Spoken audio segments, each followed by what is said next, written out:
Assalamualaikum warahmatullahi wabarakatuh. Halo adik-adik semua. Pada pertemuan kali ini kita akan belajar bab 3, yakni membiasakan akhlak terpuji.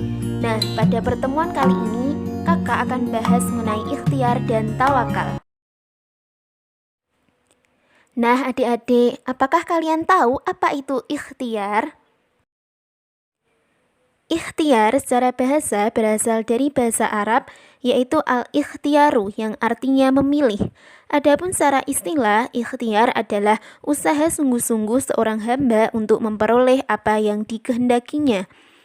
Orang yang berikhtiar berarti dia memilih suatu pekerjaan, kemudian dia melakukan pekerjaan tersebut dengan sungguh-sungguh agar dapat berhasil dan sukses. Al-Quran memerintahkan kita untuk berikhtiar atau berusaha. Mana dalilnya? Yakni dalam Quran surat Ar-Ra'd ayat 11 yang berbunyi A'udzubillahi minasyaitonirrajim. Bismillahirrahmanirrahim. Innallaha la yukhayyiru ma biqaumin hatta yukhayyiru ma bi anfusihim. Yang artinya, sesungguhnya Allah tidak akan merubah keadaan suatu kaum sehingga mereka merubah keadaan yang ada pada diri mereka sendiri. Selain itu, dalil diperintahkannya untuk berikhtiar juga terdapat dalam Quran surat Al-Jumu'ah ayat 10 yang berbunyi A'udzubillahi minasyaitonirrajim. Bismillahirrahmanirrahim. فَإِذَا قُضِيَتِ الصَّلَاةُ فَانتَشِرُوا فِي الْأَرْضِ وَابْتَغُوا مِنْ فَضْلِ اللَّهِ وَاذْكُرُوا اللَّهَ كَثِيرًا لَعَلَّكُمْ تُفْلِحُونَ. Yang artinya, apabila telah ditunaikan sholat, maka bertebaranlah kamu di muka bumi, dan carilah karunia Allah, dan ingatlah Allah banyak-banyak supaya kamu beruntung.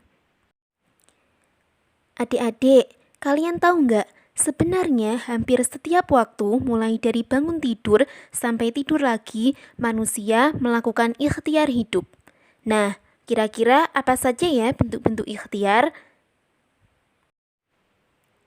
Yang pertama yaitu bekerja keras dan tidak menggantungkan nasibnya kepada orang lain. Yang kedua yaitu rajin belajar walaupun tidak ada tugas dari gurunya. Yang ketiga yaitu memiliki sikap perwira sehingga disukai banyak teman. Yang keempat yaitu semangat dalam melakukan pekerjaannya. Dan yang kelima yaitu tidak pernah putus asa dalam menghadapi kesulitan. Selanjutnya, bagaimana sih membiasakan diri untuk berikhtiar? Yang pertama yaitu giat dan bersemangat dalam berusaha. Yang kedua yaitu tekun dalam melaksanakan tugas yang diamanahkan terhadap dirinya. Yang ketiga yaitu pandai memanfaatkan waktu senggangnya untuk hal-hal yang positif. Yang keempat yaitu tidak mudah putus asa apabila menghadapi kesulitan. Yang kelima yaitu jeli melihat peluang, dan yang keenam yaitu kreatif.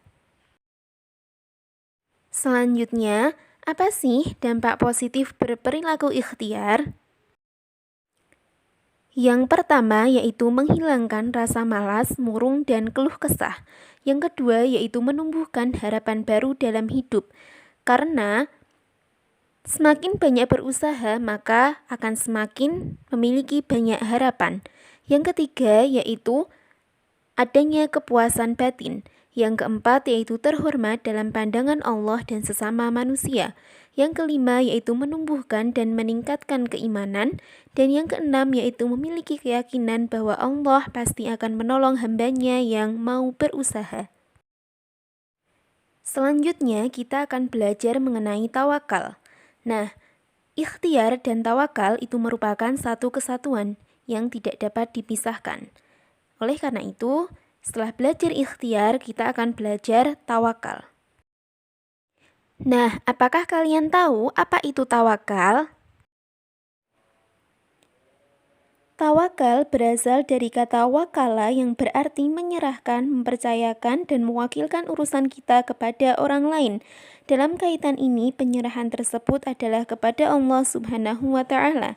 Secara istilah, arti tawakal adalah menyerahkan suatu urusan kepada kebijakan Allah Subhanahu wa Ta'ala yang mengatur segala-galanya. Kemudian, bagaimana sih tawakal yang benar itu? Ada dua ciri dari tawakal yang dibenarkan dalam Islam. Yang pertama yaitu tawakal yang ditujukan kepada Allah Subhanahu wa Ta'ala. Jadi, tawakal yang ditujukan kepada selain Allah termasuk perbuatan syirik dan harus dijauhi oleh setiap umat Islam. Yang kedua yaitu tawakal setelah berikhtiar. Jadi, tidak dibenarkan seorang hamba bertawakal tetapi dia belum melakukan ikhtiar. Selanjutnya, apa dalil naqli diperintahkannya tawakal kepada Allah? Yaitu dalam Quran Surat Al-Ma'idah ayat 23 yang berbunyi A'udzubillahi minasyaitonirrajim Bismillahirrahmanirrahim Wa 'alallahi fatawakkalu in kuntum mu'minin, yang artinya, dan hanya kepada Allah hendaknya kamu bertawakal jika kamu benar-benar orang yang beriman. Selain itu, dalil naqli diperintahkannya bertawakal kepada Allah juga terdapat dalam Quran Surat Ali Imran ayat 159 yang berbunyi A'udzubillahi minasyaitonirrajim Bismillahirrahmanirrahim Fa'idza azamta fatawakkal 'alallah innallaha yuhibbul mutawakkilin, yang artinya, kemudian apabila kamu telah membulatkan tekad, maka bertawakallah kepada Allah. Sesungguhnya Allah menyukai orang-orang yang bertawakal kepadanya. Kemudian, bagaimana sikap tawakal yang dicontohkan Nabi Shallallahu Alaihi Wasallam? Suatu hari, terdapat seorang sahabat Rasulullah Shallallahu Alaihi Wasallam yang meninggalkan untanya begitu saja. Ia meninggalkannya tanpa diikatkan pada sesuatu, baik itu pohon maupun tonggak atau yang lainnya.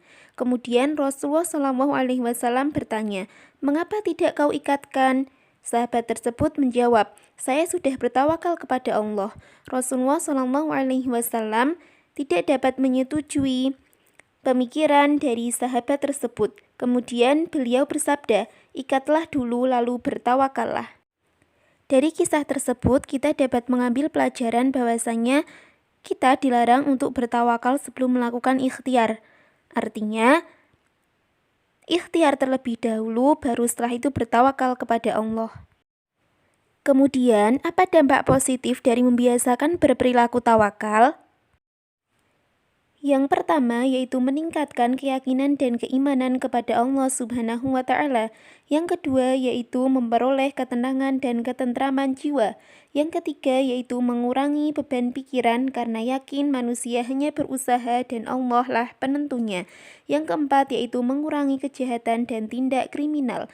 Yang kelima yaitu memperoleh keteguhan hati. Yang keenam yaitu menyadarkan bahwa dirinya lemah dan mengakui kebesaran Allah. Nah adik-adik, itulah pembelajaran kita pada hari ini. Semoga bermanfaat. Syukron ala ihtimamikum. Terima kasih atas perhatiannya.